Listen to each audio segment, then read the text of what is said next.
I was at Huayna Picchu, but I was Machu Picchu, but I was going to go into Huayna Picchu. I was up above. I saw my dead body wrapped in canvas. I didn't care that I was dead. That was okay. I was there watching it. And then there were two spirits that were moving this gurney across the mountain, and we we're going toward Huayna Picchu, the old woman of the mountain. And I thought, oh, great, I'm going to be admitted to the mountain and I will be told all these things. Got to the mountain and boom, stop. No entry. Mm-hmm. And then suddenly it's that I was the mountain. I was the ones inside who would have taught me. I was the old woman of the mountain.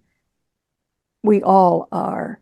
I mean, just this powerful, suddenly a breaking through to who we are. And then the next scene is when I'm sitting in the forest and I'm sitting there and my personality then comes back and says, but I can't create a world. Like here I just realized we are creators, and then I'm thinking, I can't. And when the voice came, it was a knockout, said, you just did create a world in which you cannot create. We can do nothing but create.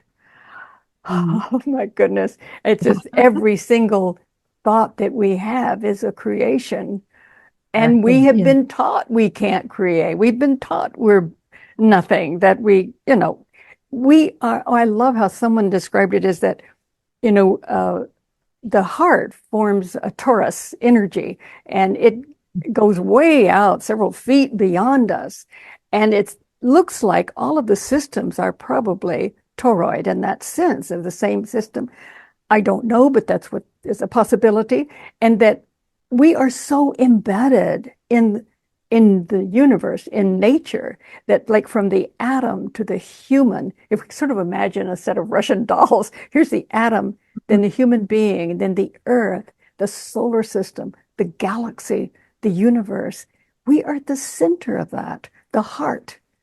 That, as Brian Swim has written so beautifully, that to be alive is to be at the heart of the cosmos. Or Carl Carigna said, we are the nucleus of the nucleus. And we don't separate ourselves from nature to create. We are part of that hologram in which at every point, all of the information is available to us.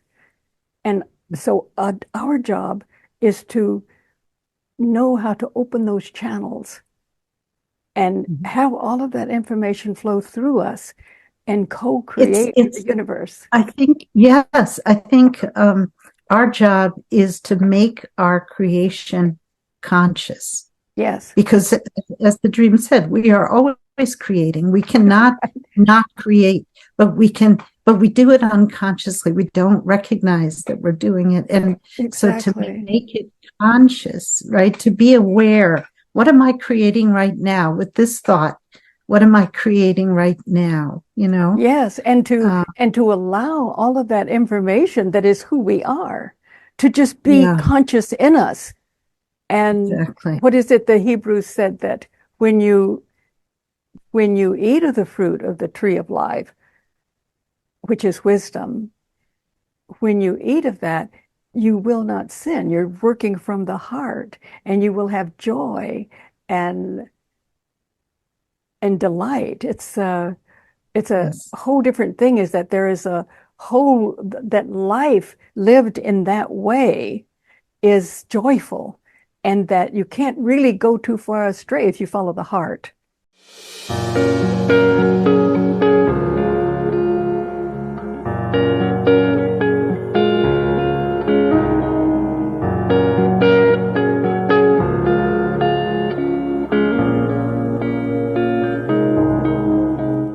Welcome to Caritas Consciousness Project. I'm Gloria Cuedu, and Caritas is dedicated to promoting the evolution of consciousness as the key to individual growth and global healing. In addition to our online presentations with guest speakers, such as we have today, we also offer classes and study groups, also online on Zoom. We draw from a wide assortment of both ancient wisdom and leading edge studies in science, consciousness, spirituality, and philosophy.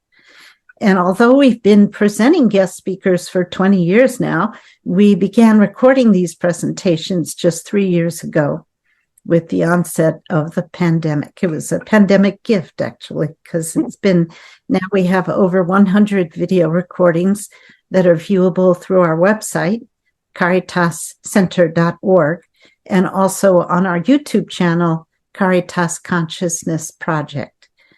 And as a nonprofit organization, we do rely on the support of our members and donors to keep our program going. So if you'd like to support this program, you can make a donation or become a member on our website. And now let me introduce tonight's guest speaker.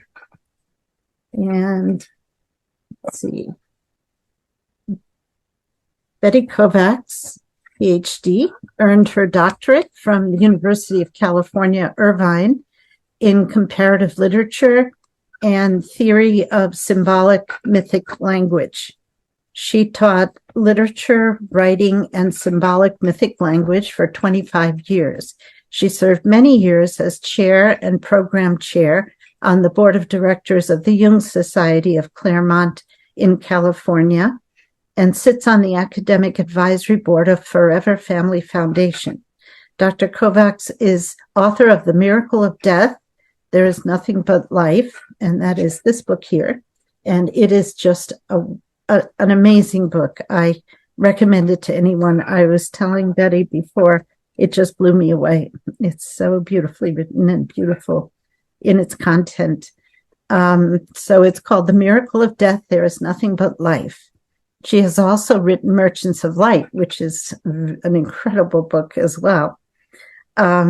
Merchants of Light, The Consciousness That Is Changing the World, which was the winner of the Nautilus Silver Book Award and Scientific Medical Network 2019 Book Prize.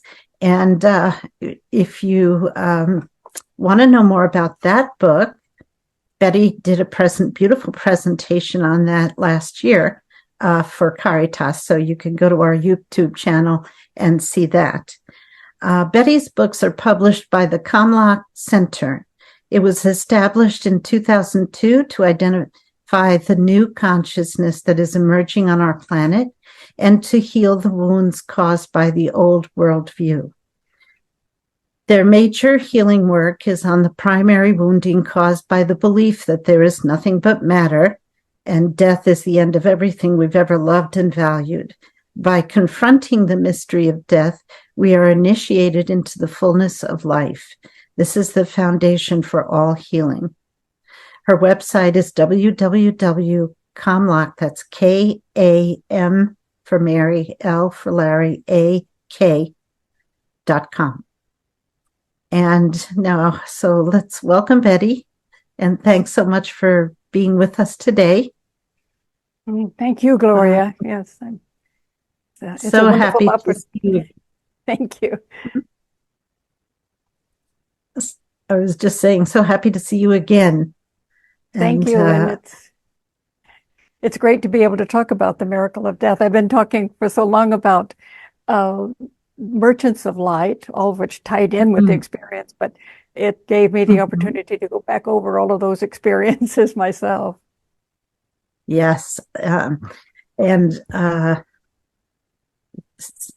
you're in many ways, the experiences that you've had can inspire so many people to understand the meaning of death and also what it's not, because there's so much fear around death and so much misinformation about, and so much belief in annihilation, the idea that nothing, when you die, and that's it.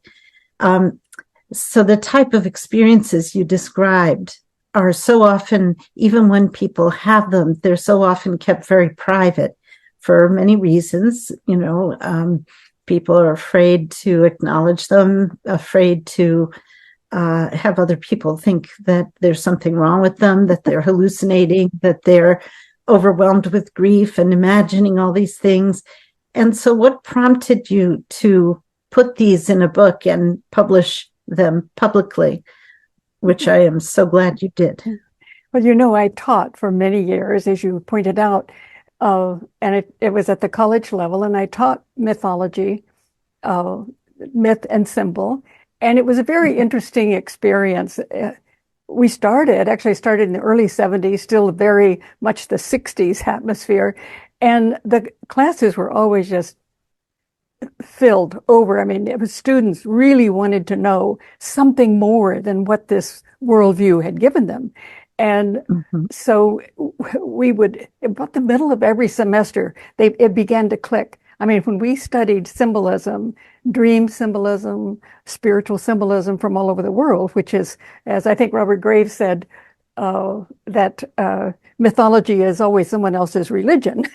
But in studying Mm. all of these different uh, types of belief systems, that we began to realize, yes, they all are at the heart, leading us to a much larger perception of who we are, what our role is in the universe, and the fact that this is one dimension. There are other dimensions, and we are in a very large project, a very large game or sacred play in which, if we wake up, we can play so much better. And the students would Yeah. begin to realize that. So, in realizing that, students would come to my office and so often say, I want to tell you something that I have never told anyone. Well, of course, we know why, because they would have been ridiculed, as you pointed out. And they Mhm. told me the most amazing things that they had experienced. And it was just Mm. so freeing for them to be able to tell someone who knew they were telling the truth.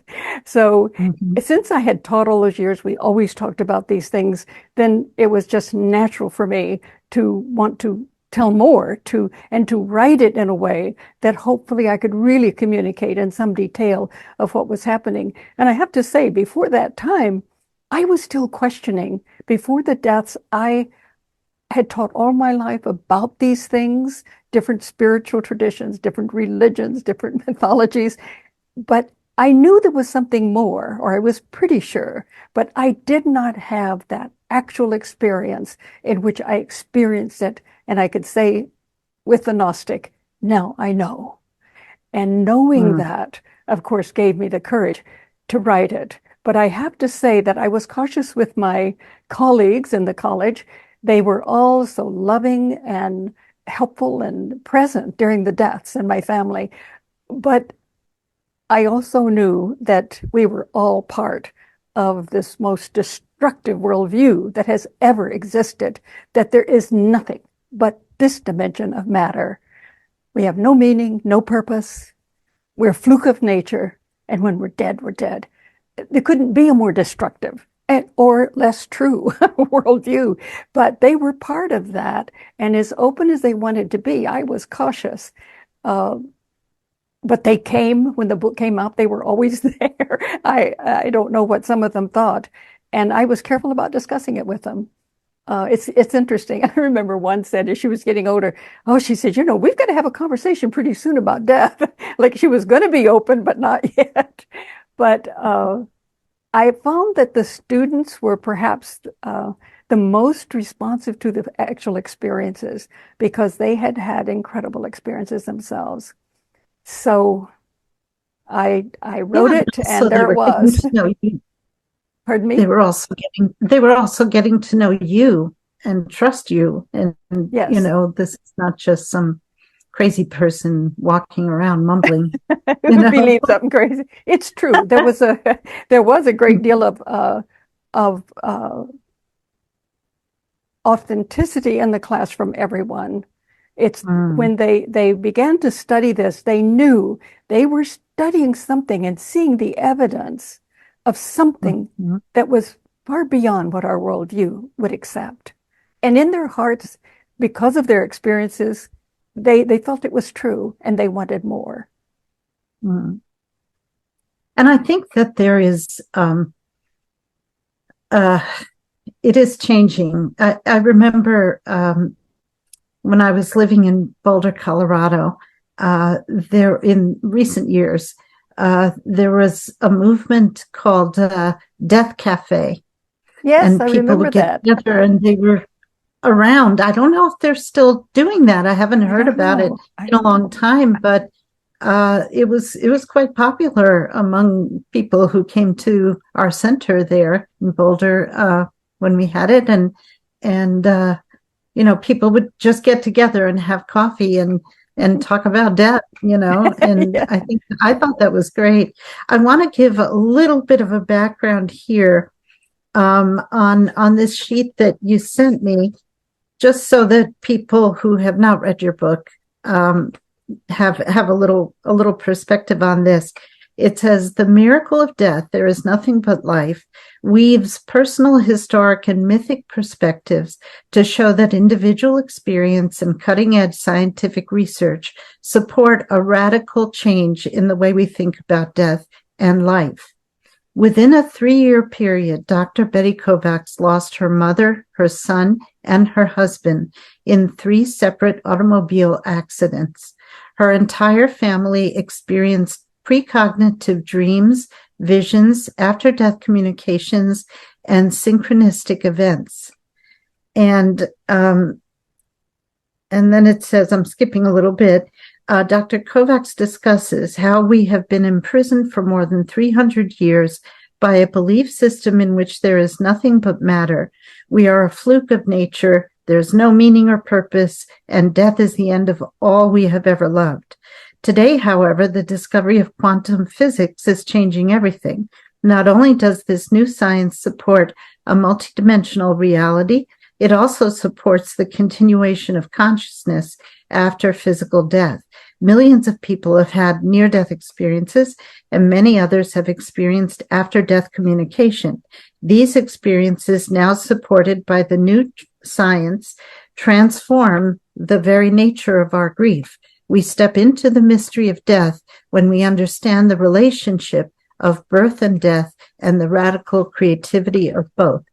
And David Lorimer, who was recently a guest on Caritas also, says, this is much more than a book about death. It is a book about life and a powerful call to connect with deeper orders of reality, to live our lives as consciously as possible, and to play our part in the healing of humanity and of the earth.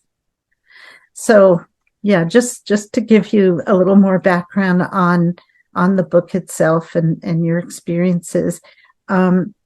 You also have a background in the various theories on symbolic language and mythology and other forms of symbolic literature. And this is so helpful in deciphering the messages contained in dreams and visions, which use the language of symbol and metaphor. This is also an example of how allowing the right hemisphere of the brain to play a bigger role in defining reality than is generally accepted by our culture. And would you talk a bit about how our cultural emphasis on the left brain's rational, conceptual, and controlling tendencies have influenced our culture, and as well as individual ideas about reality and the consequences of this emphasis? Yes, it couldn't be anything more important than understanding this. I had said, I think in that article, that 300 years, when really the beginning of what we call modern science, but actually the censorship of the right brain and heart consciousness began with the Deuteronomist in 621 BCE. And Margaret Barker is a wonderful old scholar, Old Testament scholar, has discovered that the Hebrew tradition earlier, and it was lost, was a shaman mystic tradition. We don't know who the Deuteronomists were, but when they came in, they destroyed that mystical tradition of the Hebrews. And of course, the feminine was a very powerful symbol because she has always been the symbol of the right brain and the heart consciousness and nature, spirit. So when she's destroyed, when that symbol is destroyed, it's a real indicator that we lose contact with the right brain and the heart consciousness. So this is what happened in 621 BCE. I think we can say we know what the Deuteronomists were up to, that they knew what they were doing, because they also forbade art. Well, you can't have art without the right brain. So that's really cutting down the right brain, which has a symbolic language, which today we would say, or had said so often with the Western worldview, that it's just nonsense. These dreams, these visions, it's nonsense, hallucinations.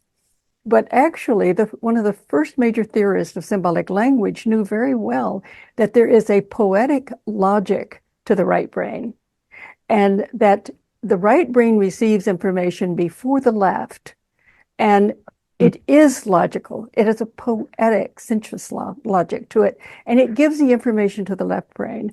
But when this was cut off by the Deuteronomists, we were in serious trouble. And when the Roman Church came, they continued that censorship.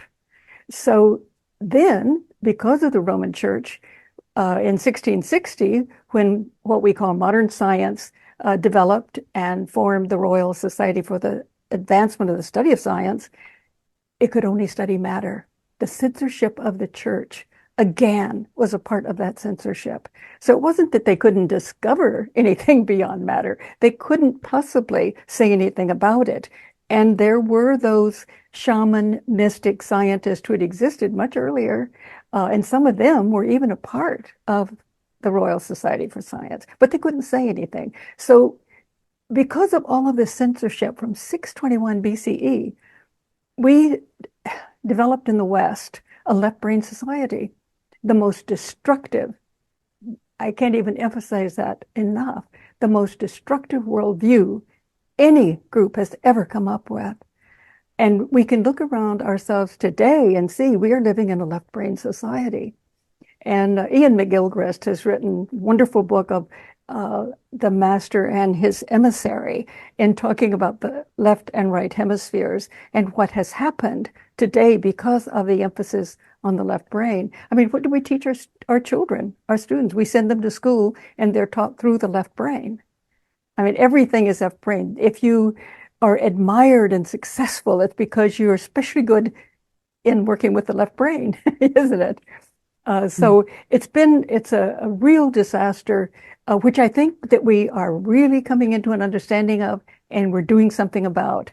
Now, heart math has gone a step further in relating to our ancestors. Through science, they have discovered that indeed the heart is the fifth brain component, and that we must work through the heart. The heart opens us to universal consciousness, which is a part of us. We are born out of universal consciousness, or I should say, we are universal consciousness. And we're beginning to understand that in quantum physics today and modern Gnosticism, ancient Gnosticism. So I think we've reached a real turning point in understanding that if we look at the 20th century with Stalinism, Nazism, fascism, all of the materialistic science, it's all a product of the left brain.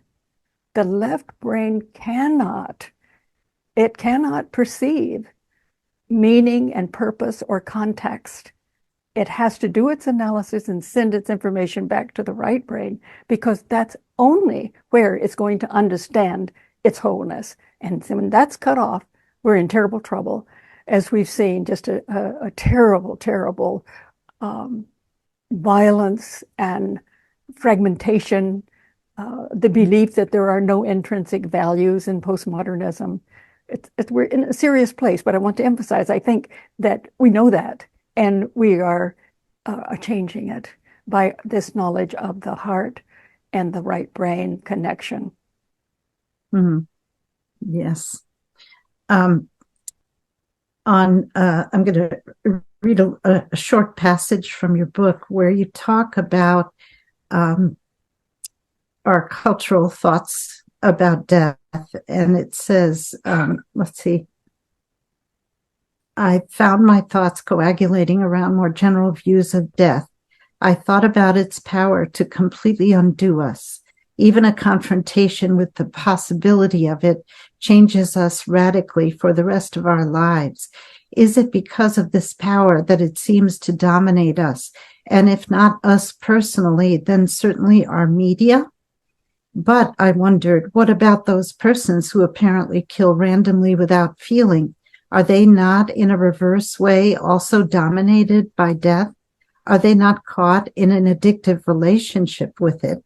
In fact, is not the very core of Western culture and most of the planet also caught in an addictive relationship with death? We both fear it and pursue it. Surely death is our ultimate absurdity.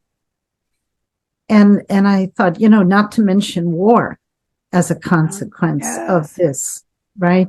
And our intense cultural fear of death, on the one hand, makes it socially taboo to discuss it, and on the other hand, it generates an obsessive fascination with it. You can't open the newspaper or watch a movie or news program without encountering death and violence. I mean, it's everywhere, right? The media, even literature. And so we are, in some ways obsessed with it. And in other ways, we don't want to talk about it. So one of the vital transmissions of your book, is conveying the important message that death is simply a shift in dimension. And you write, the power of death can bring an awareness of a much larger creative potential. Could you elaborate a little bit on that? Yes, it reminds me of a quotation that Jesus makes in the Nag Hammadi text. These are texts which the church would not allow to exist, but the monks buried them to hide them so they wouldn't be destroyed. And in that, Jesus says, what I think is so correct and important is that if you bring forth what is within you, it will save you. But if you do not bring forth what is you, in you, it will destroy you.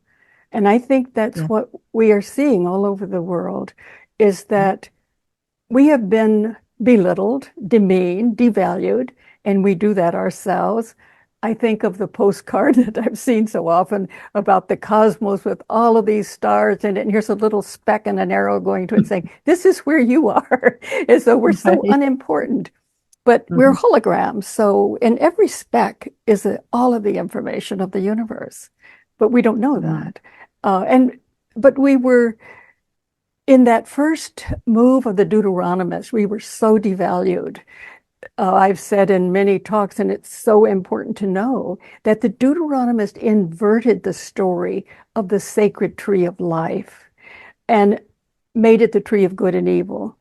The stories before about the tree is that the tree is the feminine. That is, she is that sacred aspect of who we are, deeply rooted in the earth and connected to the heavens.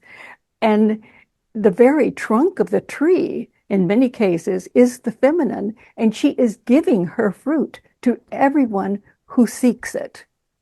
And in that, especially the Egyptian are beautiful, but 2,500 years BCE, the tree was again heavy with fruit, and the male god and the female god both existed, were both offering the fruit to anyone who would seek it. And we were initiated into who we really are. We are divine. We are part of this great Big Bang or whisper, whatever you want to call it. We are that. And as Jude Caravan says, a physicist, that we are both the manifestation of that Big Bang as well as co-creators with it. This is huge. We are it, and we are co-creators. The Deuteronomists wanted to change that. And so they said, you cannot eat of the fruit. This is forbidden to you, the likes of you. Anything else in the garden of life, of Eden, that you want, you may have, but you cannot have this. Well, this was the knowledge of who we are, that we are divine, that we are it, and that we are immortal, and that we are creative, and that we are here to co-create with the universe. I took some time in Merchants of Light to try to indicate how nature struggled to bring us or bring into consciousness in time and space a consciousness that was aware of who it was and that was capable now of taking its role as a co-creator. But that was destroyed to the degree that it could be, and it was pretty powerful, pretty effective in 621 BCE. So I think that the one thing that we need to know, perhaps more than anything else, is that we are this creative force and we are immortal. And as you have pointed out, that the fear of death is here we are in a material world, and we find someone we love, we find people we love, and then we are asked to let them go and never know anything about them again, and it's over, it's all over. That's too much for a loving being to do. And since the death of our son, and the publishing of the book, I've talked with so many parents and spouses, and if they don't have a connection to that other side, it almost destroys them. And I myself grew up with the fear of death. My mother lost her mother when she was about 12 and entered a pretty cold and brutal world without the loving mother. And her mother's mother had lost her mother when she was young. Beyond that, we didn't know. And I was so afraid of losing my own mother. And my mother told me the story of having a dream 2 years before her mother died. And then when her mother died, that everything happened just as in the dream. And I was so afraid of losing my mother. I had a dream that she did die. And for 2 years, I lived with that horror of what every day, what this day would be like when she's not going to be here. Well, she survived, and she didn't die until she was 77. I was grown, married, had a child, but I was very grateful for her life. So when she died, she was killed by a car. In fact, all three of them were killed in a car, separate car accidents.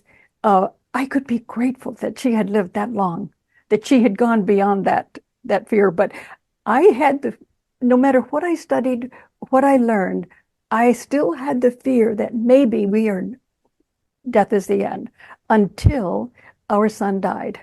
And we had those experiences, my husband and I together, and it was totally changed me. And him too. I mean, he had not even had interest in that sort of thing. And he then had a vision 2 weeks before Ph.D., our son, died. He was in his office here at home, and suddenly he saw Ph.D.'s car off the freeway, and he saw his body superimposed on it. And he knew that Ph.D. was dead because there were two different dimensions. And he said, "Oh, that's right, Ph.D. It's almost time for you to do this." And that shocked him. But Ph.D. answered and said, "That's right, Dad. I'll be out of the house for a little while."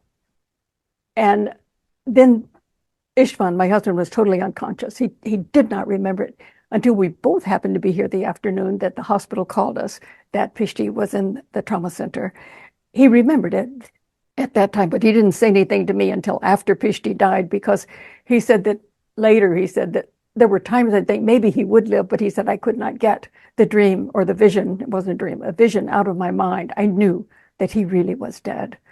And we didn't know what out of the house for a little while meant until afterwards, after his memorial. He did come back, and we experienced his consciousness, sometimes for hours, for about 2 years, until my husband then was killed in an accident in Hungary.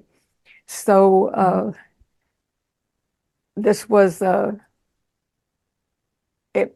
as we began to experience him, I knew at first I had to go through even a doubting process then, because when I was in the vision, I absolutely knew that it's true. I didn't even have any questions.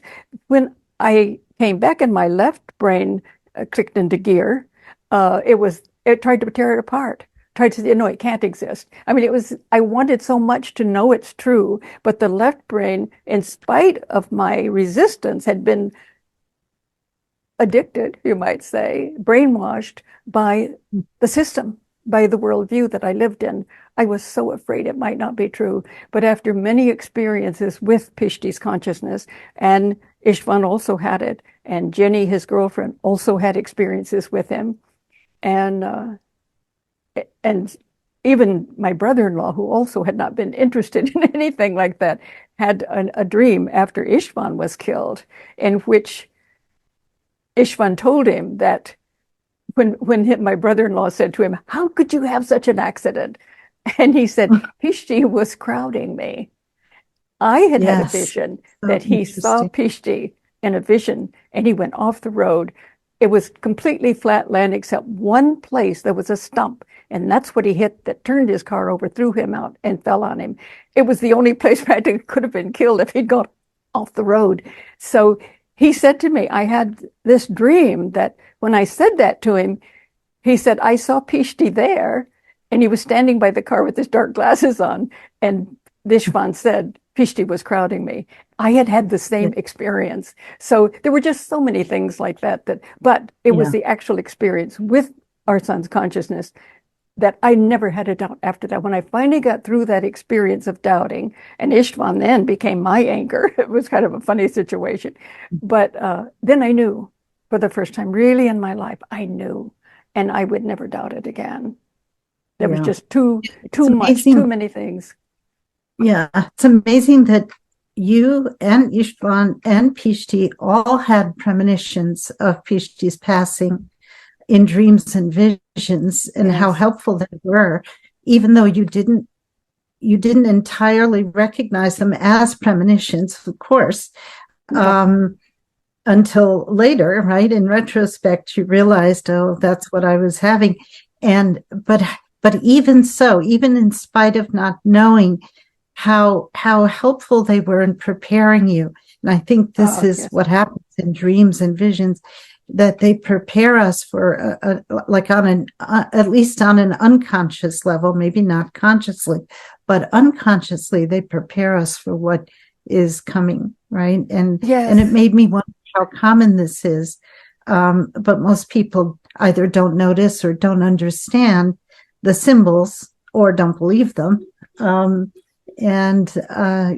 So we need to get better at noticing these things, but it's really quite amazing. And that account that you were just mentioning about Istvan's death, and how he says when he's explaining it to you at a certain point towards the end of the book, and he says, my spirit left my body before the car hit the stump, right?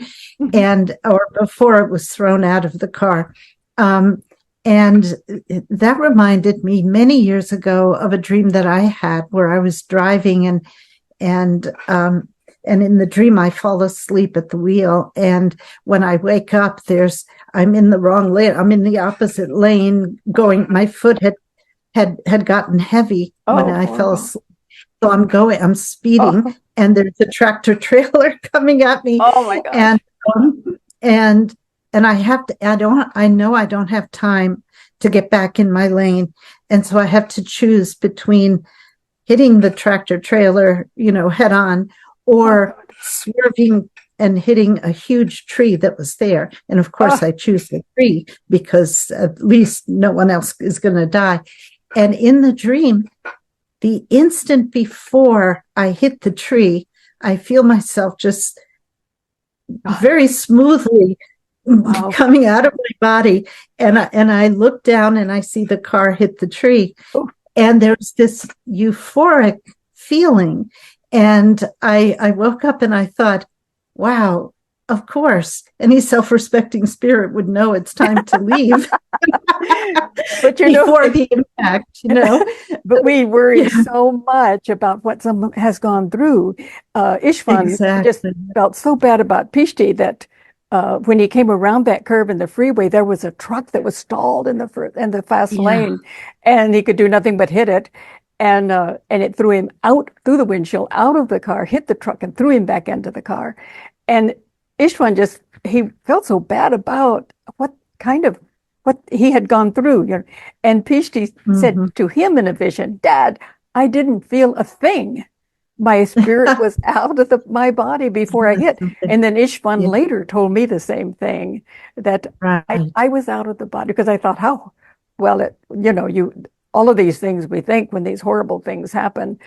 Mm. Yeah, but it's good in a case like that, and Yeah. now that I'm Yeah. older, I sometimes think about dying, and you think about the different ways, and then you think, wait a minute, my soul's in charge. You handle it. Exactly. I don't want to think about it. Yeah, there was this somebody, I don't remember who the celebrity was now, but I heard a story years ago about some celebrity that had died, and you know, some very famous person, and there was a friend of his on this side, right, who was able to communicate with him, and they would have talks and things. And one day his friend said, you know, there's such a prevalence of fear of death in our society. Could you say something that might reassure people? I mean, I know that you're fine. Is there something that you could say? Maybe they would believe you, right? And the celebrity said, tell them it is absolutely safe. That's great. Yes, it's Yeah, but absolutely safe. you know, uh, could we go back just a moment about the Left Brain Sure, Society, um, sure. and about my own uh, having been brainwashed? I wanted to understand from the time I was a child. I wanted to know more. And of course, in my whole society, it's that there wasn't much more to know, except through Christianity. I did go to church, but I couldn't. Nothing really happened there because, well, I mean, something did happen. I mean, the life of Jesus was very impressive to me. It was a wonderful model to follow, but all of the way to experience this had been ripped out of Western religions. So I just had to believe, and I couldn't believe. So I went to the university. I studied. But what that did was simply uh, reconfirm the nothingness, because the worldview was a materialistic worldview. But I resisted it. I resisted it all the way. And yet, when I started having the visions, I realized that I was addicted to the left brain worldview of its fiction of superiority, because the left Mhm. brain tends to do that. It cuts itself off and says that whatever it can't perceive itself doesn't exist and it's superior. And so Mhm. when I was having the visions, and I realized when I was out of the vision that my left brain snatched it up and tried to rip it apart, I thought, this is horrible. But I didn't, Mhm. I really realized it. When Pishy was in high school, I realized he was using marijuana, and I was very worried about addiction. And so Mhm. I had a journey. I had gone to South America worked with shamans. So I had a journey. And in that journey, I suddenly there were women shamans, shamanesses from around the world. They were around me, and they were there to heal me. I was there for my son. I was worried about him. And Mhm. they said to me, we are here to heal you. You are the biggest addict in the family. You are addicted to ordinary consciousness, to ordinary consciousness. And then I played it out in the vision. It was like, well, nothing's really happening. And well, if I could, if perhaps another spirit would come to me, then I could be. I played out. I was like a drunk at a bar, saying if I had one more drink, I could believe it. I'd be okay.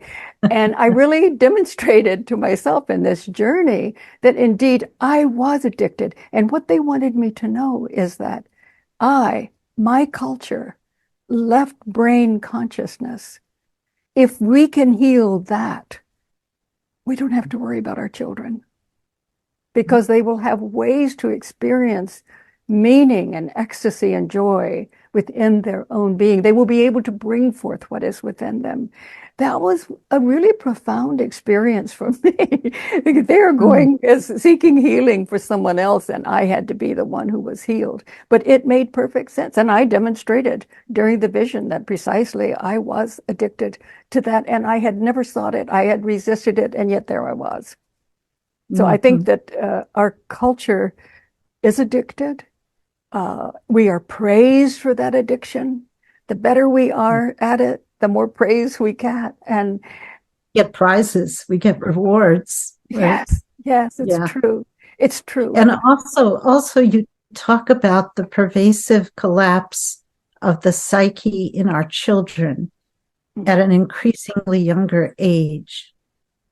mhm. Um, and I think it's crucial that both parents and teachers address this heartbreaking trend. Do you have any recommendations for parents or teachers in that regard? Well, it's I had so many revelations about myself during all of Mm-hmm. these visions. And Mm-hmm. after Ph.D.'s death, I think the filter that we have that doesn't let everything in, that filter was dissolved. And I read every day about young people being killed, murdered, killed in accidents. It just that it seemed that there were Suicide. so suicide. Oh, so many. Suicide is it's just getting worse every Huge, year among huge. children. And when Pishti was dying, I had so many people. We had so much love and care and people with us. And I remember the day that they took him off the machines, that no, he wasn't going to make it. Um, and then I could cry. But I had to cry that I had so much. I had people who were with me and taking care in so many ways. And I thought of when I read these newspapers, I thought of young people who'd murdered someone. What about those mothers and fathers? What did they have to go Mm-hmm. through to see that the child had been destroyed in so many ways before the death? And I couldn't even talk about this for about a year or so. Well, no, more than 2 years. It was so powerful that I became the mother of these children who had murdered. uh, I became like the mother. Well, it sounds kind of strange, but I heard someone who'd gone through a similar thing after her child had been killed or died, and that she also, that filter was gone and became the mother of children whose mothers were getting no sympathy, no care. And this child became, it became like the world child that, these children who we have bequeathed them a heinous, false, fraudulent, and destructive worldview. And then we, when they're no longer lovable, as I say in the chapter about the world child, when they're children, yes, but as they get older, then they're the criminals, and we have no sympathy and love for them or their parents. So I don't know. I think that I had to go through those things uh, after his death so that I would have a deeper understanding. I had to realize that I had to see myself as both the victim. Yes, I'd always thought of myself, in reading history on the side of those who had suffered, but my psyche made me experience what it would be like to be the perpetrator of these crimes, because I was a perpetrator in the sense that I had become a left brainer. And I Mm-hmm. wanted to experience the right brain and the heart, but I didn't know how to open it up. And so I think when we get to that point of experiencing the dark and light sides of ourselves, then we know better how to teach the children, how to be authentic and open and honest with them and help them to come to terms with that themselves. But the most important thing is that we, as a civilization, create ways to experience and open the right brain and the heart. I don't think that we can call ourselves a civilization if we can't do that. It's many people have said, of course, we are born out of universal consciousness, and the Gnostic knows that because he experiences that. But if we are universal consciousness, then why aren't we experiencing these things all the time? And well, it's been explained we have like a valve that kind of limits that vast consciousness while we're doing the things we have to do on a daily basis. But then we have to know how to release it so that we can experience that vastness. And our Yeah. civilization has lost that, has actually censored that. even our religions in the West don't have those methods of releasing that valve to know who we are. But I don't think we're civilization until we can do that. But that means we have to know that we are universal consciousness, that we are mortal, we're divine, and we're creative, and we have to know how to move between dimensions. But I think that perhaps I'm very grateful, perhaps, well, equally grateful for the darkness that I had to experience. Um, I think it made me a better teacher. Um, but there were many light, much lighter spots. Could we go Yeah. back just for a moment about the dreams that we had before Ph.D.'s death? Would that Of be? course. Yeah, I think Sure. that's important because I think perhaps many do experience that death is coming, but we might look at it symbolically, or we might just disregard it because, after all, what are dreams? Maybe we ate too much the night before. But you were right when you said that I couldn't put it together until after the deaths. But I actually, when I went back, and I think one way that I knew is that I had kept dream journals for years. And when Yes. I remembered the big dreams, but when after the deaths, I went back and I could see the pattern. All of these dreams began to fall right into place and form a picture. And it started when I was pregnant with Ph.D. Is that Wow. I was in the country in my mother's old schoolhouse, which of course I'd never seen. And I went upstairs, just a small building. I went upstairs and it was dark, but there were these Chinese lanterns that were there. And one was very elongated and pulsing with light. And I knew that that was the child. These were all souls waiting to be born. And the one that was pulsating with light was the child that I would give birth to. And then I saw an old man sitting in a chair, and he began to smoke a pipe. And the essence of that light came into his pipe and created a painting, which then was turned toward me so that I could look at it. And in the lower left-hand side, it was kind of dark, but I saw a young man walking in very quickly in a sack on his back, carrying it, but it wasn't very much in it. And then he looked at a gate and it said the gate of death to him, but to me it was the gate of birth. And so he walked through the gate, and then he'd walked only a short distance, and then suddenly he turned and walked up the mountain very, very quickly, went out the top of the left side, and there were like multicolored lights. And then he stepped into it, and it was totally white light, and he was absorbed. Mm. And then there was the old man still there. Well, I realized later that here he was the soul. He was actually taking the essence into a picture that I could understand, really showing me, first of all, that it would be a boy. We didn't know those things in those days, that it would be a son, and that he would not live long. He had a small amount of work to do, and then he was gone. But his soul was still there. And then Ph.D. himself, when he was 12 years old, well, he wasn't quite 12, he would tell me his dreams. And so one afternoon I was vacuuming the house, and he said, "Oh, Mom, I just remembered I had a big dream last night." And so I turned off the vacuum cleaner. We sat down, and he said, "Would you write it down?" I realized later he had written in his journal and also drawn a picture of it. And he said, I was in a trauma center, and I was up above the hospital. There was no roof. I was looking right through it at my dead body. And he said, and then there was a space of darkness. And then I was on the other side. And it was like I was in a horseshoe shape. I was standing at the top of the horseshoe, and there were 4 boys on my left, 4 boys on my right. There was a sacred eternal fire in the center. And beyond that, I saw the 10th. It's just an aura of the 10th. We were all waiting for him to arrive. And I knew that when he arrived, I would be 10, and 10 is the number of completeness.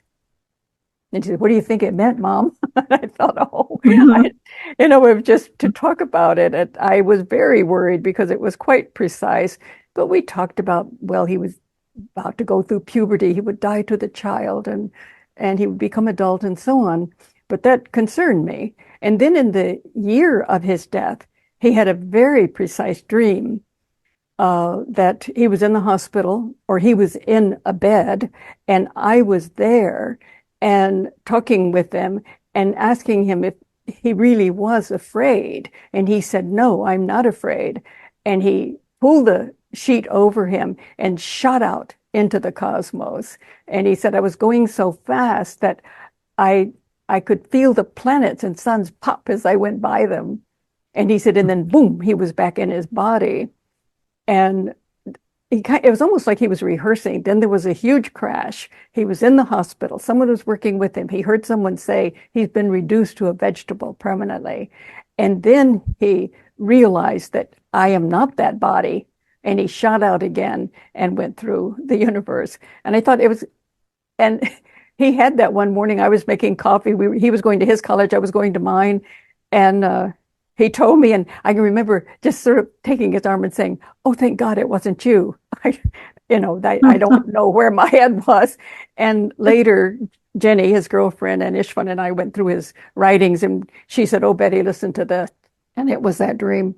And then I realized, of course, I mean, it was exactly what happened. And it paralleled the going, hitting the truck and coming back in. And that's right. Yeah. Yes. And so it was, and then the 2 years before his death, I realized when I went back in my dream journals, I'd had many dreams of his death, but I looked at them symbolically, or they were a friend's son. Although when that happened, I cried as though he was my own child. But in that one, it was the friend's mother who was accepting of it. I thought that was so interesting because there was your character in the dream was grieving for this child, and his mother was sitting there serenely, serious but collected and peaceful. Yes, and didn't identify. You could identify with her character, who was also, of course, you. Yes, right? And then in one dream, I dreamed that someone jumped through the window. I was in Taos with 2 women friends and tried to rape me. And I was evidently moaning and groaning, which I never do in my sleep. I haven't had that. That was the only nightmare I really remember. And a friend was trying to wake me up. And then she became the intruder who was actually taking care of me, trying to help me. But it's interesting because it was losing something. A rape is symbolic of a violence, but usually, resistance. Pardon me. And resistance, right? Resistance. Resistance. Just like it was someone else's son in my dream. So I went through 2 years of that, and of course, when I went back, I could see perfectly well that they were. But I knew I had grieved a lot in those dreams. And as you said, I do think that, yes, I was able to, I think I had already grieved before Ph.D. died. I had gone through it. And he had a dream in that last dream before his death that there were lights everywhere. Candles were everywhere. And he was chanting. And he said to me, "Can you hear my chanting?" And I said, "Yes, everyone in the house can hear your chanting." So I think that we all knew. All 3 of us knew on some level that it was going to happen, but we didn't consciously look at that way, and we just lived happily along and enjoyed life until the event occurred. But I think we were very prepared by the psyche, and I think that I might not have known that as well as I do had I not kept a dream journal. And because I had loved Jung and studied him, I wanted to keep a record of my dreams and talk about them, and I'm very grateful I did. Yeah. It's such an amazing collection of experiences, visions, and dreams leading up to the deaths and following as well. With after death communication, and there was this round dance that I'd like to discuss a little bit to connect the 2 ends of the straight line that represents our culture's viewing life as having a beginning and an end. And then you describe this round dance that ties the two ends into a circle, right? And there was a connection also to the jackal and the jackal healers. Could you talk a little bit about that? I thought that was fascinating. Yes. Well, in the study of mythology, of course, a straight line mythology is dreadful because there is a beginning and an end, and then it's all over. But most of the mythologies of the world are circular, and to bring those two ends together, and like the Ouroboros is biting his own tail, it's a continuation. And in that dream, I felt that there was a disaster in the world in the dream, and we were trying to do something about it, and we were putting out the message. And then there were people all over the world who were responding, saying, "Yes, we have this, we've got this," and we were all forming a circle around in the whole earth of healing and light consciousness. And as far as the jackal, I had had a dream of him before any of the deaths. And as I was in a museum and in England, and I walked in the dream, a vision, and there was a jackal sitting there, but in a deep state of meditation. And so then I began to look at some of the artifacts, and then the jackal appeared by my side. And he said, you can study Egyptian mythology if you want to, but I can teach you all you need to know. And I looked at him and I said, "Who are you?" And then he became like wood, but it was living and breathing. And he said, "I am the all, the void."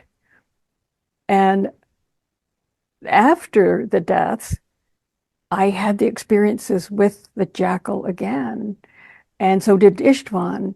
And this was a very important symbol because I had to look it up. I didn't know at that time that, he eats what is decayed and transforms it within his own body to living, healthy life.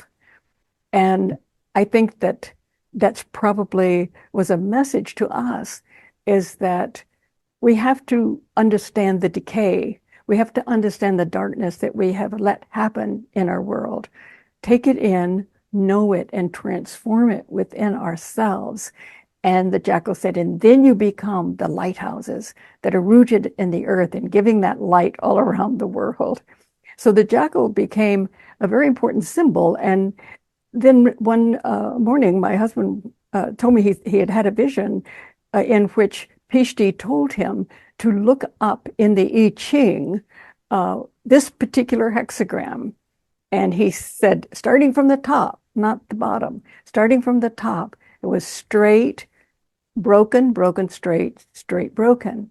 And I said, how did you remember that? And he said, oh, it was easy, because if you look at it sideways, it's a straight line, then slanted, slanted, straight line. That's an M. And then a straight line and a fallen or broken line. That's an L. So it's merchants of light, or masters of light, masters of love, mother love, on and on. And there's so many things that ML stood for. And Ph.D. said, Dad, look up that hexagram. So Istvan said, we do have the I Ching, don't we? And I said, yeah, I'll have to look for it. So I ran into my library and I found it, ran back. So I looked up that hexagram in the back and then went to it. And what was the hexagram? It's working on what has decayed. It's working on what has decayed. And Ph.D. said to his dad, Dad, read this carefully, because that's your work, meaning his dad's and mine. It's your work, and it's the work of the earth.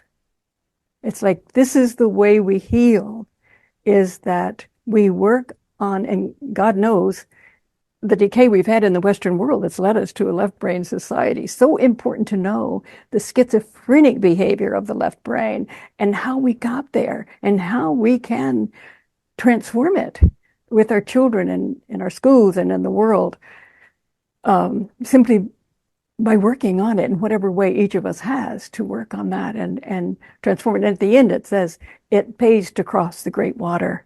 In other words, we will be successful at this. And because when Ph.D., the first experiences we had with him, he wanted us to know, first of all, there's no death. Here I am. I'm still alive. I'm still working on these things.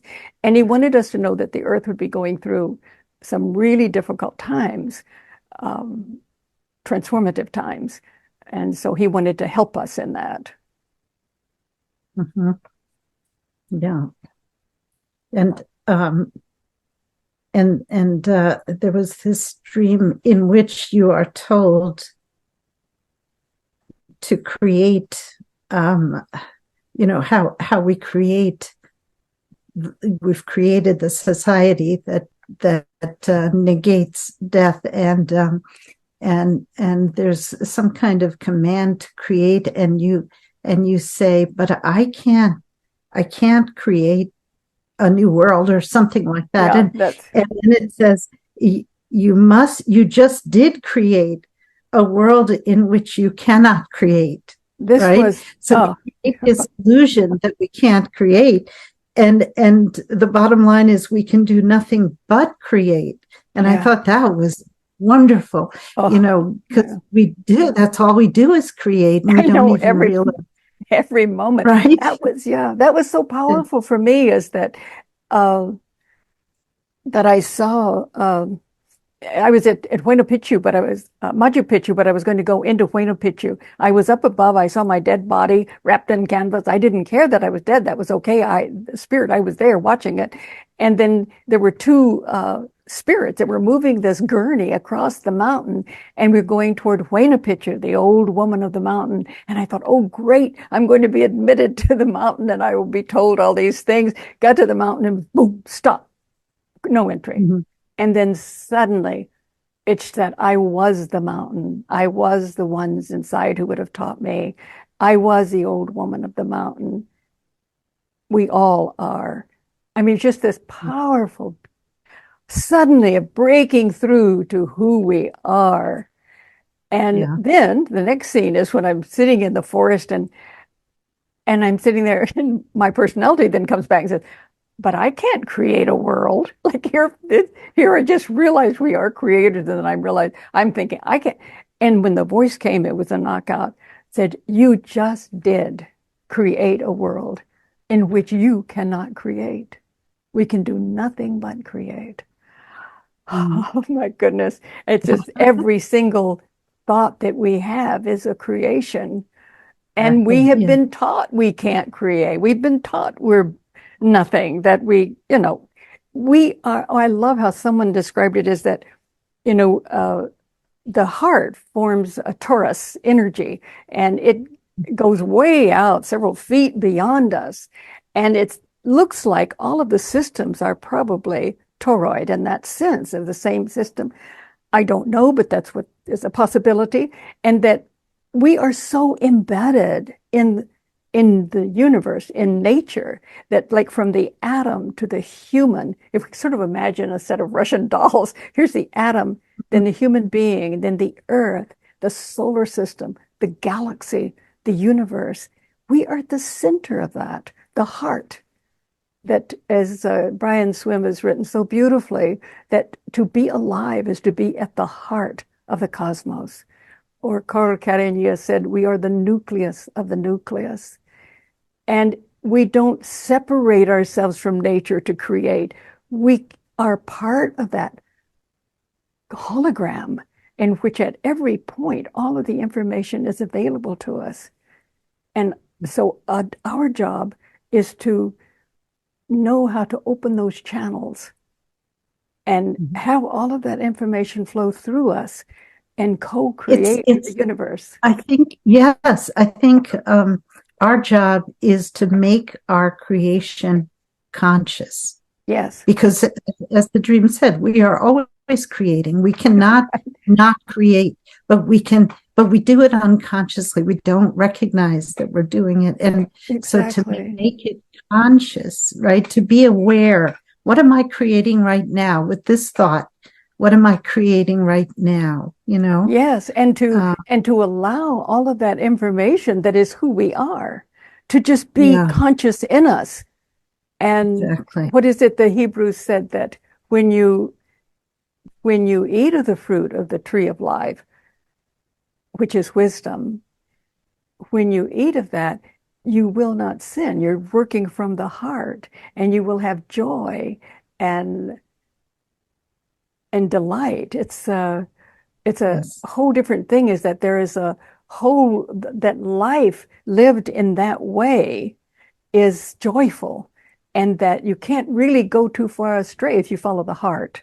That's what Right. the ancient And, Hebrews and said the about heart it. has, you were talking about how, the energy of the heart, the electromagnetic field of the heart is so much bigger than that of the brain. Oh, it's huge, and It it gives. extends much, much farther out than the brain's electromagnetic field. Oh, absolutely. And every renaissance of this ancient knowledge has told us that the heart is central to all higher consciousness. There's no way to experience who we are or to experience higher consciousness unless we are doing it from the heart. And our heart is at one with the heart of the earth and the universe, that it's the same. These mystics were very, very clear about that, is that to really understand our existence is to know that we are the heart of the universe. Yes. And the ancient Egyptians valued that. They threw away the brain, but they valued the heart, right? In the pharaohs with the mummies, they would preserve the Yeah, heart the heart, and yeah. not the brain. Mhm. Yes, It yes. also reminded me of an author. She was an astrologer, but also a healer and a spiritual teacher. Her name was Isabel Hickey. Um, she wrote in her book, It Is All Right, that she went through, a long period in her life where she was very negative, and everybody, it was everyone else's fault. It was complete victim consciousness, right? And this friend of hers, whom she really trusted, said to her, your problem is you're so negative. And, she woke her up to her own negativity and how she was doing this to herself. And she said, when I realized I had the power to create hell for myself, I also realized I had the power to create heaven. And that's what put Oh, my that's very spiritual, good. Yeah, right? that's very good. Yeah, So to know that. because if we can create this disaster, we can also create the opposite. That's right. And that's what David Lorimer said, that yes, if we can create a world like this of the left brain, we can create a world that is connected to the right hemisphere, and that these two great hemispheres are working together as they evolve to do through the consciousness of the heart and connects with the Yeah. universe. Yeah. If we can do what we're doing with left brain, we can surely do the other. Yeah. And I think that I and many others I've talked to have had very positive visions about our potential for healing on the earth now. Mm-hmm. Yeah. One thing I wanted to ask is, let's see, you make two references to the power of humanity's longing for love and peace having reached critical mass, the critical mass needed to pull the energy field generated by cosmic consciousness, and otherworldly beings also, that has been hovering above the earth. This energy field that you describe that has been hovering above the earth, and that the power of humanity's longing has drawn it down. The critical mass, having reached critical mass, that it's being drawn down to where it can more directly help our global predicament. And would you elaborate on this? And you mention it in 2 or 3 different places in the book, and I just found it so reassuring and inspiring. And is the connection you speak of referring to everyone who loves and has loved? Yes. That connection beyond the natural interconnectedness of everyone and everything, is this a kind of another layer maybe of connection that is drawing this to us? Mm.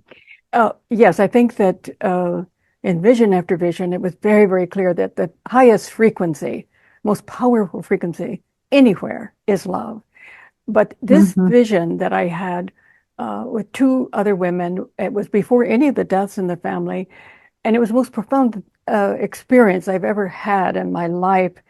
I was still in my doubting phase at that time, but I had to say to myself, there's no way I could have made this up. No way this just, you know how the left brain always says, you just made it up. There was just no way. I mean, it was so powerful. And so we had we had a ceremony for our children and the children of the world and how to help them with this terrible killer myth of materialism. Well, at one point in it, I saw, but my eyes were closed, but I saw a huge disc of light come in through the glass doors because my eyes were closed, hovered over my head. And it was consciousness so powerful that I knew there was no way I could hold that. And then suddenly out of the bottom, it spiraled very quickly, a woman with a white satin square hat and satin top. I could only see her to the waist, and she circled through the crown chakra into my heart.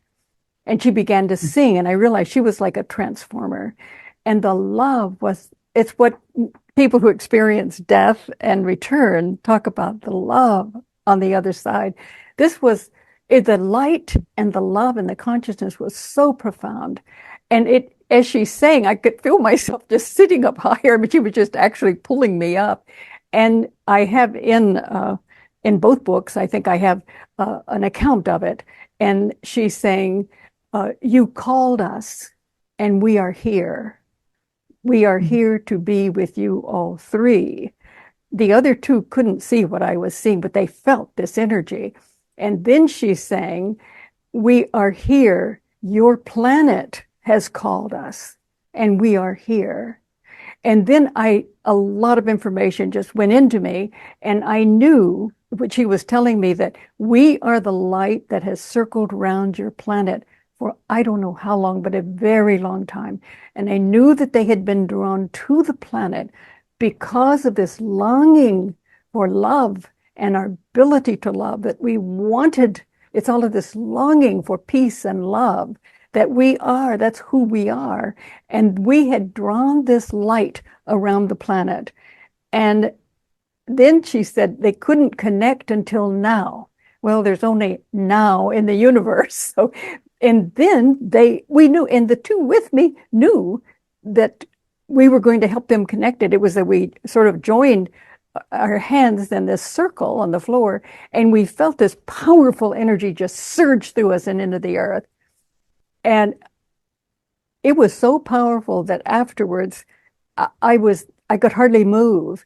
And one woman was there, large woman, very understanding, motherly type of woman. And we lay on the floor, she just held me because the energy was so powerful. I couldn't do anything. And I was so overwhelmed by that, because it was very clear that those of us who love and want a world of love and peace, we all have the ability to imagine the world that we want on this planet and for our children, that we had drawn this love. And then she said, all those on your planet who have longed for worlds of love and light are now connected. Mm-hmm. Well, that was pretty powerful. And my husband had also, well, much later, because this was before the death, my husband had a journey in which he also saw that there were points of light all over the earth. And these were Jekyll healer lights. They were those of us who longed for love and was taking in this darkness and transforming it. We were becoming the lighthouses. But at any rate, the one with the disc of light, then she went back into the disc and I saw it move out and go out the glass doors again and beyond. But it was the most powerful experience of my life. And I always try to remember, if I think I feel so bad about the things that are happening, I remember that. And I think, no, we are creating a different world.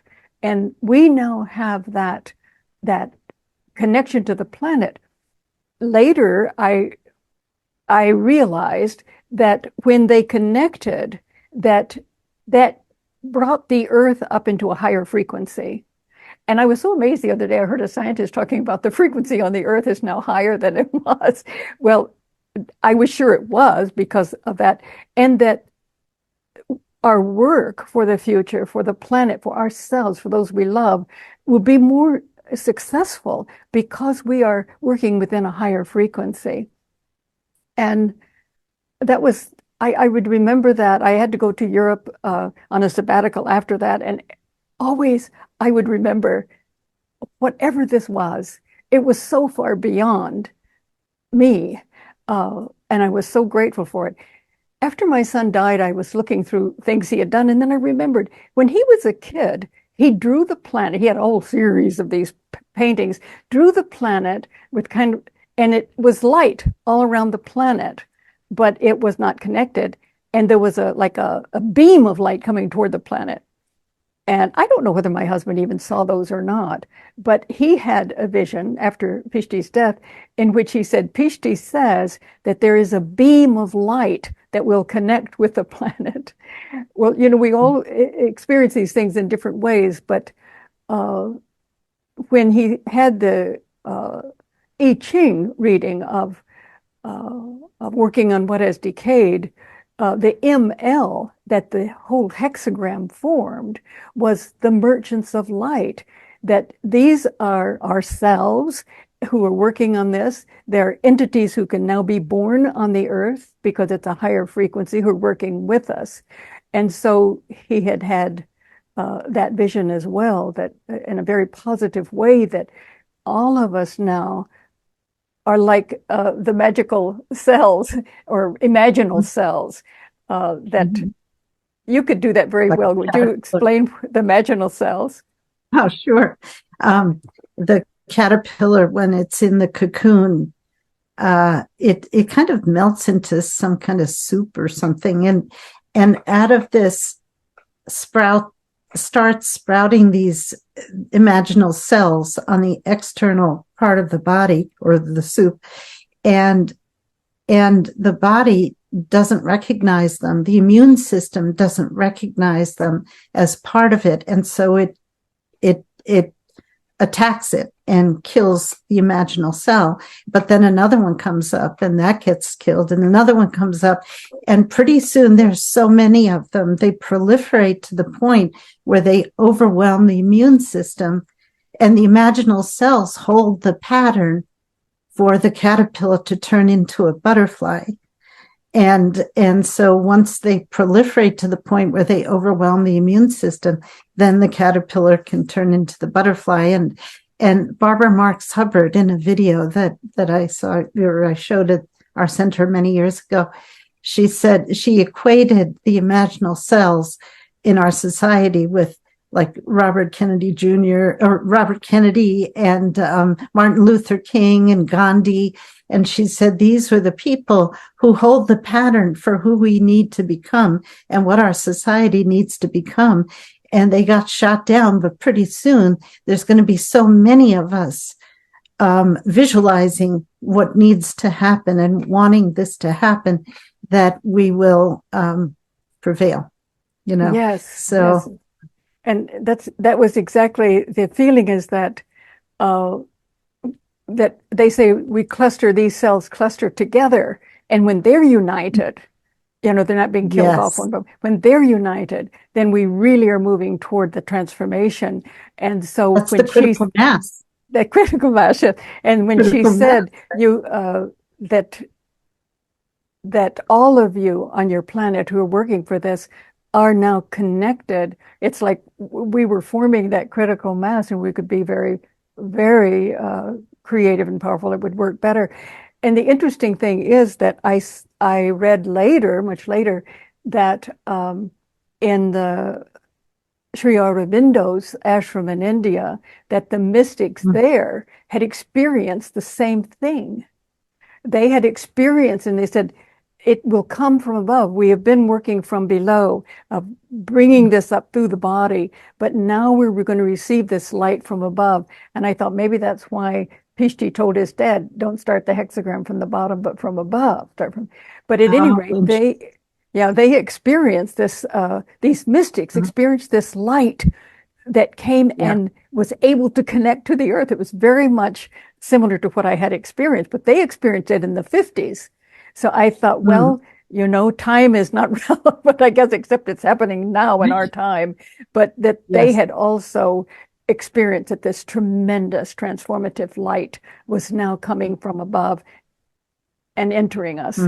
So I think after when the pandemic started, I started reading all the people who'd been censored, and it was a very dark place.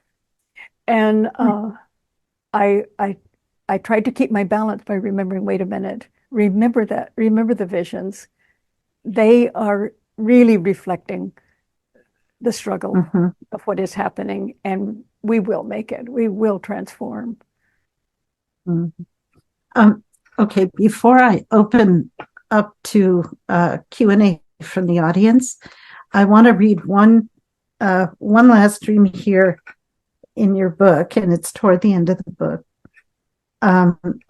And this dream took place November 25th, 1989, which was before the deaths of your mother and Ph.D. and István. And the dream goes like this. I am in a 2-story house that is being built in the desert. Only the frame exists. I am in a bedroom upstairs, but I cannot go to sleep because there is a sinister creature crouching in the dark. He is both human and animal.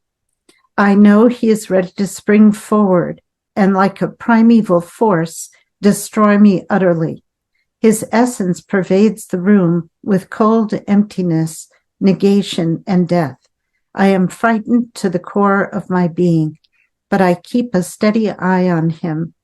Then, like a streak of lightning, he strikes. In the next scene, I am standing at the window, spitting out pieces of his heart and liver. Then I walk toward the frame of a door that leads into another room. I see a very large white owl standing in the doorway. I know I must pass this owl and enter the room. Once I enter the room, I am in the center of a circle of women. I have a small red box in my hand that contains the jewels of my life. I open it, step before each woman in the circle, and allow her to select a jewel from the box. I understand that everyone I love must be released to death. In the deepest grief of my life, I step back into the center of the circle. As I start to close the lid to the empty box, I see that a rose quartz stone has miraculously appeared there. I know this is a symbol for the heart. Suddenly, I turn to my left and look beyond the circle into another dimension where I see Ph.D. and István waiting for me. I then realize that I have been on a long journey.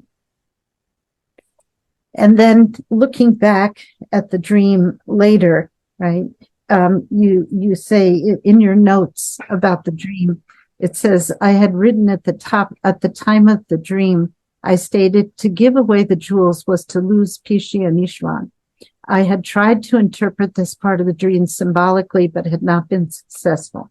How remarkable, I thought, that I had mourned the deaths of Mother, Ph.D. and István before they actually occurred, in spite of the fact that I had already discovered that I had mourned Ph.D.'s death in dreams before he died.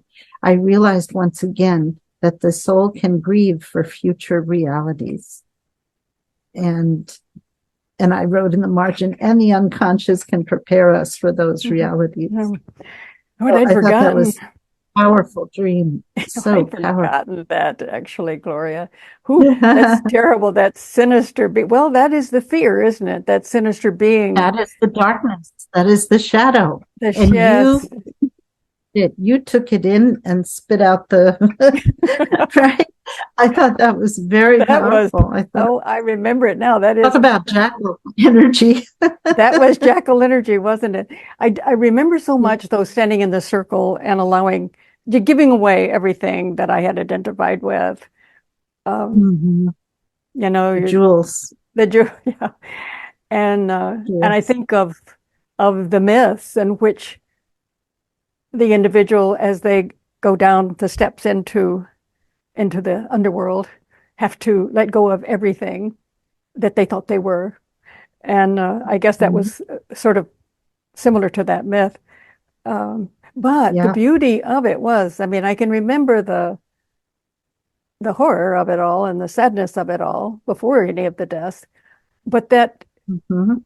but that, what we're doing is we're working out of the heart. Is that you cannot lose ever the love and the beauty of the heart, and of course, I know that we are eternal. I didn't know it when I had the dream, but I knew it later through the experiences that the eternality of the rose quartz of the heart is that we really can't lose anything, no matter how much we give away. But I think it is that whole process is losing all of the things you identified with, or maybe were proud of, Yes. or that weren't so proud of, whatever, that we have to let everything go. And our true reality and essence is of the heart. Mhm. Yeah. Hmm. Well, we have to let go of our attachment Oh, to. yeah. Well, that's true. And I never did like that statement, attachments. But of course we are, because we love so deeply. And I heard a mystic talk well, maybe about a month ago. He was able to see the love on the earth from the light. And he said the earth is so filled with love.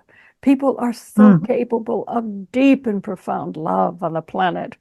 And I think we need to remind ourselves we are powerful in our ability to love and create out of that love. Uh, Yeah. yeah. And how powerful are we that we can create the disasters that Can you are on? imagine? Yeah, I mean, if you look at it that way, how powerful can we be to Oh, create an atom bomb? That I don't remember who it was, might have been Jeremy Taylor or somebody had said that what the atom bomb symbolized to him was our powerful ability to create. We can create devastation. We can also create the opposite.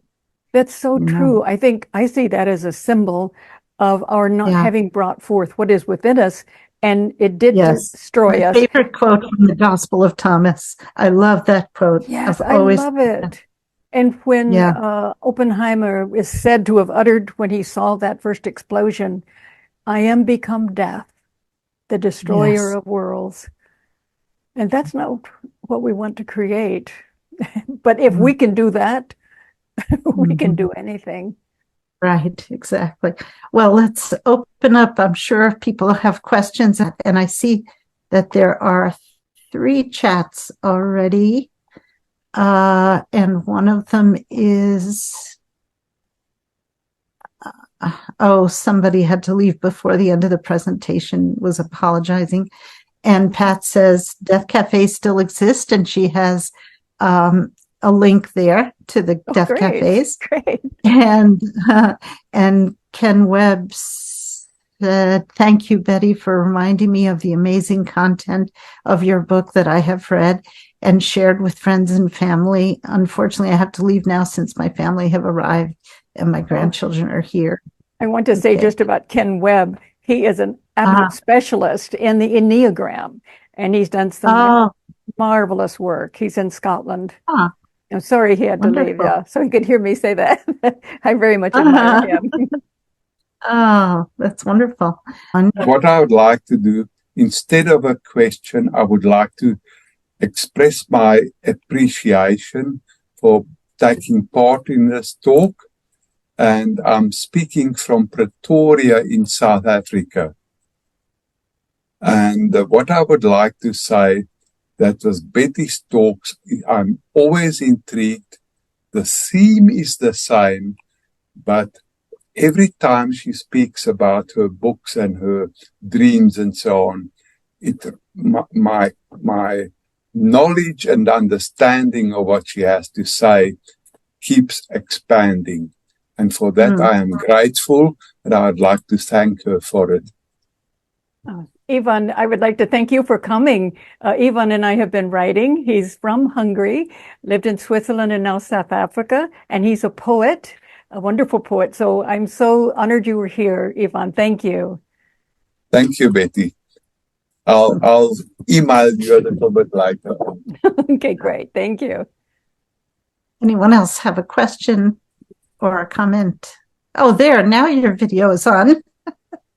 Am I on? There you are. Now I see. Now we can see you, but do you want to reiterate what you said?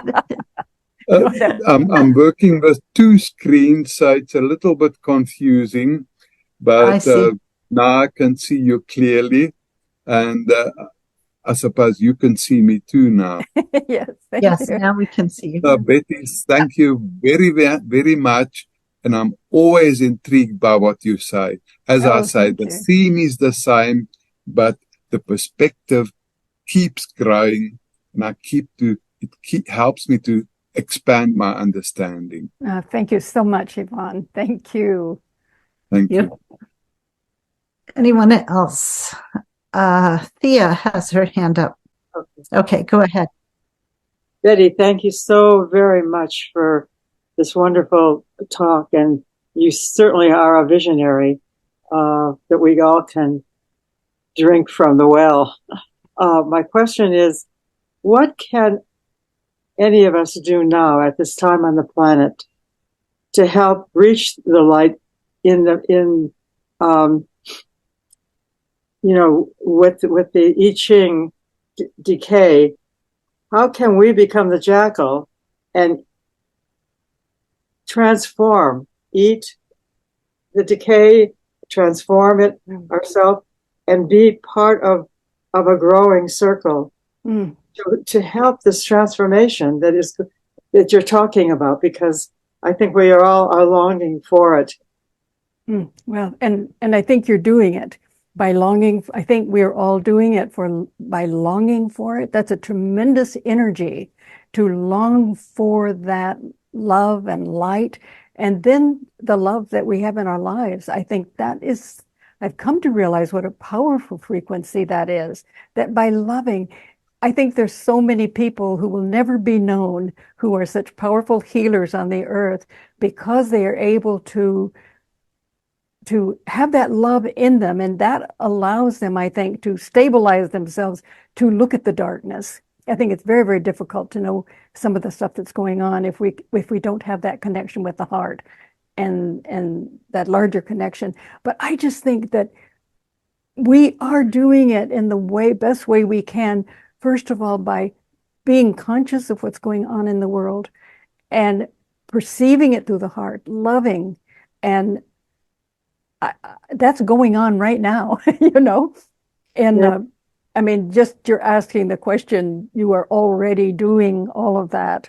I think that as a culture, we have to work on, first of all, the knowledge that we have this right brain in the heart, that we have the connection to the universe, and figure out together, how do we open that?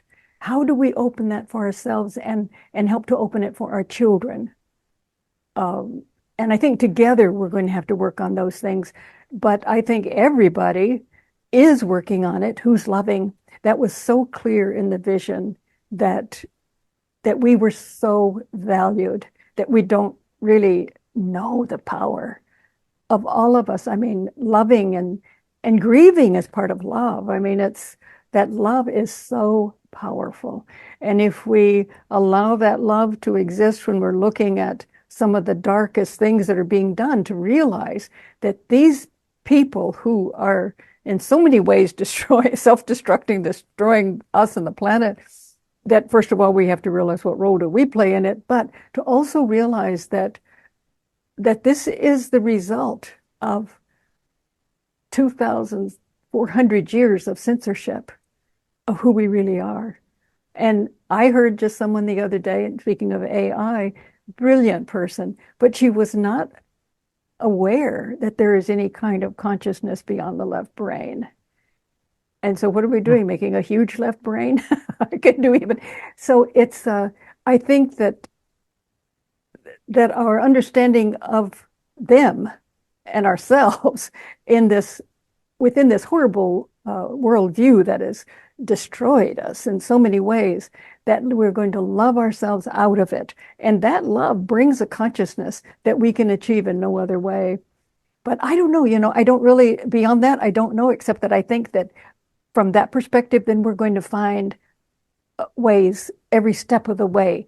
It's just like the old mythology of entering the labyrinth. We ask the question opens the door to the labyrinth. We go in, and then the psyche or the soul of the universe takes over. And every step of the way, we are shown what it is we do at that particular point. I think each one of us. And I think what we're doing right now in talking to each other about these things, the dialogue, the communication, it keeps it alive and keeps it, keeps our focus going. I think that is a big part of what we can do, is have conversations with people about it. Yeah. And I think, especially with people who haven't really thought about this very much, to communicate our feelings and our thoughts. Yes. And I think that I know people who absolutely resist any knowledge of the real horror that's going on in the world, and I think that they protect themselves in a way from it because they don't have that connection of that other dimension, and that they knew and they feel that if they walk toward that darkness, they have no way to contain it and hold it. So it almost would destroy them. And I think that the more that we connect through caring about each other and working on these things, that we can prepare the ground that makes it more possible for them to be stabilized so that they can look at that darkness. I think, too, that that's a wonderful thing that's happened, that we can connect all over the world. But I think we also need that personal connection in person. And I see so many places I go, there's no one there, and it's kind of a separation. I think we need to really focus on being present for each other and conscious. And this is wonderful because we could never get together otherwise. But I think when we have the chance to come together physically, it's so important. Our hearts actually attuned to the person we're with. That's a powerful thing. But I think, Thea, you had your hand up again. Yes, I wanted to just add on to my question. How do you see us relating to the immense suffering on the planet that's going on now and has been going on for eons of time, but it's right now we're really faced with it. How, in terms of what you're saying and bringing forth, how do we each relate to the suffering itself, to that energy, in a way that could be transformative? It is a great, and I'm sure that all of us are asking ourselves and have been. I was born when World War II started, before. And from after the war, then I began to become conscious of what had happened. And then it's been a long series. And today, the perpetual war, horrible, unexplainable craziness, and in the treating of each other. And I don't know, sometimes I think we go through that question over and over. How do we possibly take in the kind of suffering that we've let loose on the planet? And I don't have the answer to it other than I have a thought from your book. Oh, good. In your book, I'm trying to think of where it was. I think, well, anyway, it doesn't matter.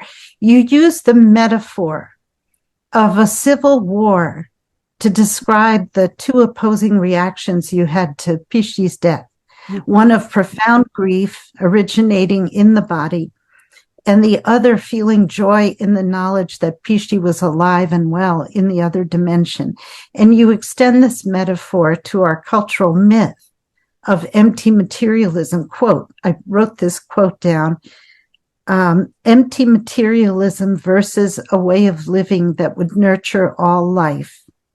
And it made me think about the wars going on that Thea is referring to, past, present, and future, how regardless of political or religious ideologies, regardless of, the stated reasons for these wars, they represent to me the forces that deny the deeper and higher realities of spirit and our interconnectedness with each other, with our essential being and with nature.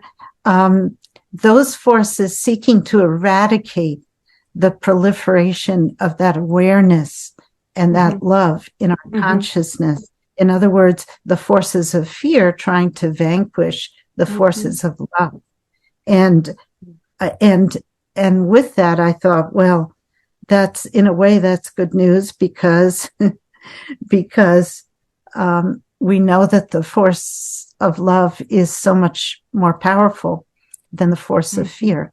But that description in your book about the civil war going on, within yourself and then extending it to the culture. Well, and I think that if we look at it, because I think it's an absolutely true way to look at it, authentic way to look at it, is that we have nurtured only the left brain, and the left brain does not have the ability to see meaning or purpose or larger context or to love.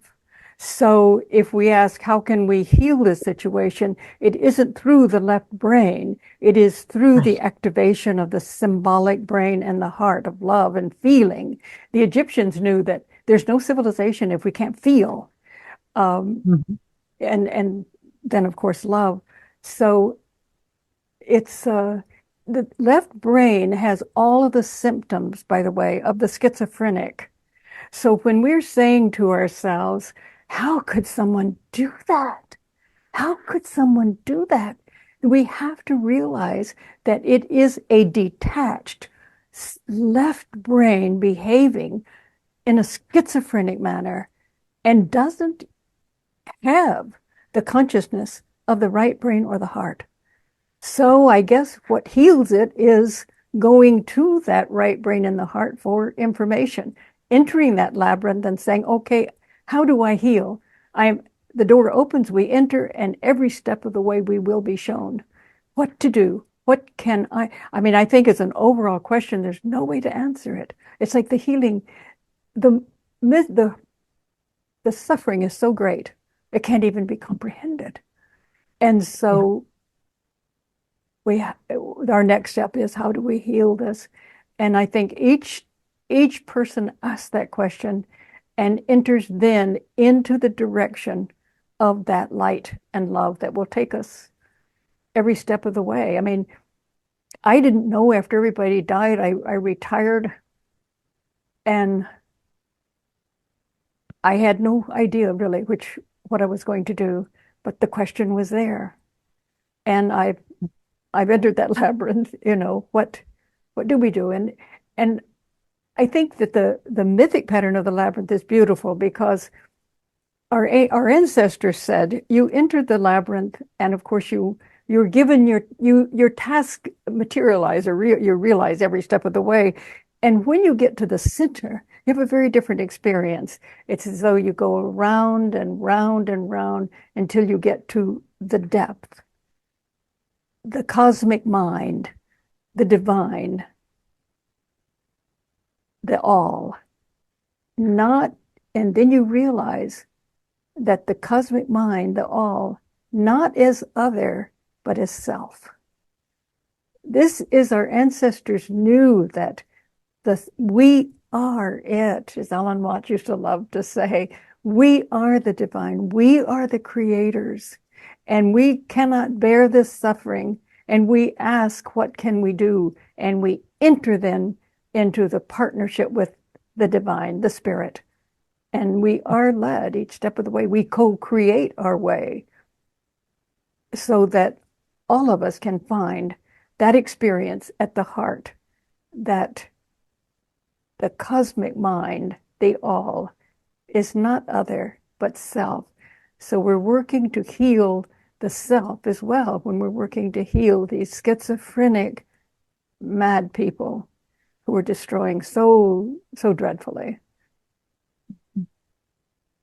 Yeah. And as Carl Jung talked about, the reconciliation of reconciling opposites, the opposites, and how, this is, I don't know, I see it as labor pains sometimes, that we're giving birth to a new consciousness, a new level of consciousness, a new way of being. And there's going to be resistance from the part of us and the part of our culture that can't accept it, just like the Civil War that you That's referred within to. us. Yeah, within Self. us. And as we reconcile that, then the other will also start to reconcile. Kristen Marie put in the chat, why are our soul's memories hidden when we incarnate on Earth? There's a question for you. I've often thought that if I had known, a part of the creativity is not knowing certain things or just simply intuiting. I think it's part of the process on Earth. If I had known my life, I couldn't have lived it. I think each of us, if we had known it, we might sort of back off. But also, when I think of so many things now that I loved to do when I was young, it was so exciting to do. Well, it wouldn't be exciting if I knew what was going to go on. And now that I do know, I don't want to do those things again. So there was that wonderful experience I had with Ph.D. One of the first after he died was, he said, let's go through every stage of my life together. And he said, live each moment fully, then let it go. And I think that we live it fully when we don't know, but we're experiencing it in the moment. It's fresh, it's new. And in that experience, I would start to sink. We were surfing on the ocean of life together. And as long as I could accept what was happening, I didn't sink. But the moment I would think, oh no, I can't do this. No, then I'd start to go down into the ocean. And his thing was, that to live each moment fully, then let it go. And I think we live it fully when we don't really know what to anticipate. I don't think we would want to know. And I think our soul is probably wise that we don't remember something. But as I experience, it tunes us in and sort of prepares us. Yeah. Okay. I see Thea's hand up again. And if anyone else who hasn't spoken has a question, but I don't see any other questions, so go ahead. Thea, you have to unmute yourself. Kristen says, thank you. This isn't a question, but it's an extension of what you're bringing through today. And it's a book that was just given to me as a gift. And I am just so loving it. And it's called How to Live a Life That Knows Only Love. Oh, beautiful. And who's it by? Who's it by? Who it's by is, they don't have the author. It's a collection of writers, mystics, or spirit people. The author of I Am That, Nisargadatta, I Am That, Ramana Maharshi, and then Ramana Maharshi, and Norman Cooper, Eva Bell Werber, Margaret Coble, Elise Morgan, and Muruganar. Okay. I've started reading it. It is amazingly. It's wonderful. What's the title again? The title is How to Live a Life That Knows Only Love. Oh, my goodness. That's beautiful. Isn't it? And I guess that answers our question. Well, it's the resource book to to help us move through Yes, it's this wonderful. period, to be Thank able you for that. That's to get in great. touch with our own love and manifest it, live it. I mean, that Yeah, Mhm. living absolutely. what your son had brought through, live each moment fully, and then let go. Then let it go. Yeah. Let go with love. That's true. Well, also in that when at the end, when the last experience we had was him in the hospital dying. And I said at that point, no, I can't accept this. And of course I started sinking. And then my son said, Mom, remember Faust. Now, I don't think he had read Faust too. I know he didn't, but he knew it on the other side because it was in my brain. And he said, remember Faust when he said, linger, linger this moment. Thou art so beautiful. And he was then in the grips of Mephistopheles. That is the thing that will destroy us. He was in the grips when we cannot let go, is to be able to love so fully, so completely, and then release it. Because really it's always with us. But and that was what I was thinking. I didn't want to let him die, but here we were together, at the same time in the vision. But I think that is that linger this moment. Thou art so beautiful. How to let go of something that we've loved. But when we do, then we are free. We are truly free to love. Did he ever indicate why he had to leave at that early part of his life, at that early age? Well, yes, he did. And that was part of what we talked about just before we started recording, is that it became very clear that this was not something that was thrust upon us, that as Rob Schwartz, the next guest I think you have, will talk about, that we do plan our lives on the other side, is that we realize that that this wasn't just a fluke of something that Yeah, that it was. that we had planned. And my husband said, we're living this in parallel worlds as well. Now, if we were planning something like this, we're all planning something like this. And we're probably all living these lives in parallel worlds. And so, I mean, we're so much more than we think of ourselves. I mean, we're so connected to the universe in ways that just astounding.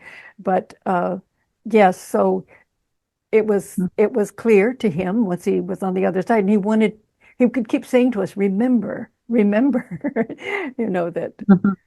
Yeah. And that other vision where you were told, how did we do this? Why did we do this to ourselves? And the message was, you forgot. Oh, yeah. Remember that? Yeah. Yeah. I see Thea put in the chat the information on the book. Okay, some more information. Want to look at it. And before we go, because we're just about out of time, I just wanted to ask you, what's next?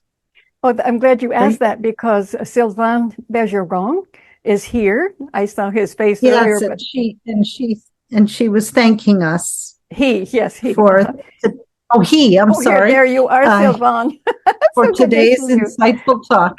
Yes, and so I wanted, good for you, I'm glad you weren't gone, is that Sylvain is in Japan, but he is from Canada 30 years ago.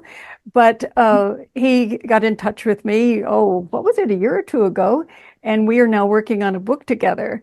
The interesting thing is, if I have just time to say this, because it's another part of the magical world, is that when Sylvain got in touch with me, I realized that I had received a message in the early visions after Ph.D.'s death that a soul from the East will come to you.